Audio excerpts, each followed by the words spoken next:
and personal with a full-size Mirage fighter jet. We're here at RAAF Base Williamtown. Let's go inside and have a look.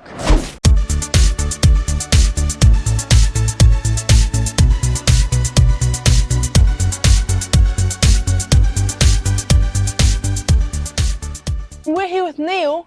He wasn't just a Top Gun pilot for this aircraft, he trained the Top Gun pilots. Hey, how are you, Neil? I'm well. So how many hours do you have in the Mirage? About 2,100, and I actually flew this particular airplane 15 times. Why did the Australian Air Force retire these aircraft? We've been operating them for about 25 years. Basically outlived their effectiveness. There were other aircraft being introduced that were much more modern. So what was your favourite thing about the Mirage? I guess that would have been, in some ways, it was a bit of a challenge to fly the aircraft. For instance, the aircraft took off and landed at about 350 kilometres an hour with the nose way up in the air with not much visibility out the front. So did you balloon it a few times?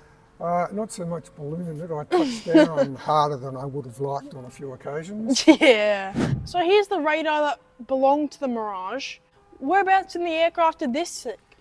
That was mounted up in the nose here. The majority of the electronics is back in this area here. The nose here isn't metal. It's actually a material that allows the radar transmissions to transit through it. Where was the Mirage made?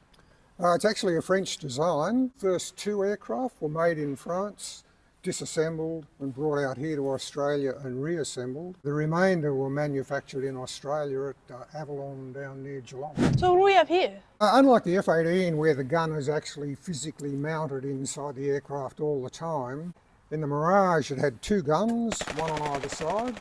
The gun pack fitted back under the fuselage there. The barrels came out of this area through here. So to change the gun pack, if you'd been airborne and fired out all the ammunition, you come back and the ground crew would basically lower the whole thing out of the aircraft, and then they have a fully armed gun pack there ready to replace it. So where is this here? That's the air intake. As the aircraft went supersonic, this part of the intake progressively moved forward, and the reason for that was there's a shock wave formed at the tip here and basically comes back. As the aircraft goes faster, the angle at which the shock wave comes out goes back. So this comes out to ensure that the shock wave doesn't go down into the intake. If that was to happen, it would make the engine malfunction. Tell us about the missiles. This is the Matra 530 radar-guided missile that we carried under the centerline of the aeroplane. Very limited range, maximum range about 10 miles. Because it was a radar-guided missile with a very, very basic radar, it had very, very limited capability. So tell us about the wing design. It's not a very efficient wing for manoeuvring. It generates quite a bit of lift, but it also generates an awful amount of drag.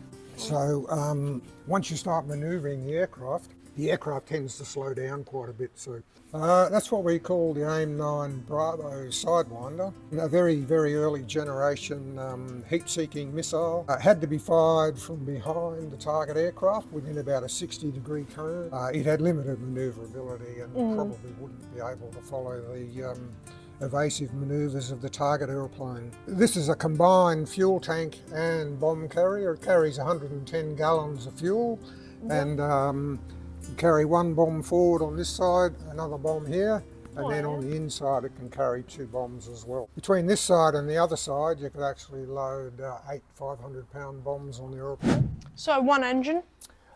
Yes, one engine, and we did lose a few airplanes because of engine failures. That's one of the advantages of the F-18, twin engine. And on more than one occasion I had to land the F-18 on one engine after having to shut one of them down. So she doesn't glide too well with an engine failure? Not very well at all, like the proverbial brick. It would glide for about 1 mile for every 1,000 feet altitude that you lost. So where did all the Australian Mirages go? Did they sell them or? A couple like this one went to museums, and the remainder of them were sold to the Pakistani Air Force. Tell us a bit about the performance of this aircraft. It was considered to be a Mach 2 capable fighter, that is twice the speed of sound, about 2,500 kilometres an hour. The French actually put a rocket motor in the back, so their aircraft were advertised as being capable of Mach 2.2. When I was operating in Malaysia, we used to transit between Singapore, our base at Butterworth, and sometimes we'd do that supersonic.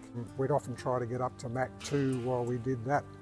But as you go faster, the air flowing over the aircraft, the friction causes an increase in temperature. It's particularly hot in the engine intake. And there's a warning system where when the temperature gets to 127 Celsius, every time I got to about Mach 1.98, the warning light came on, I had to slow down. So I never ever saw a Mach 2. This is a beautiful aircraft. If you want to see this up close and personal, make sure you come to Fighterworld at RAAF Base Williamtown in Newcastle, Australia. Like and subscribe, and we'll see you on the next one.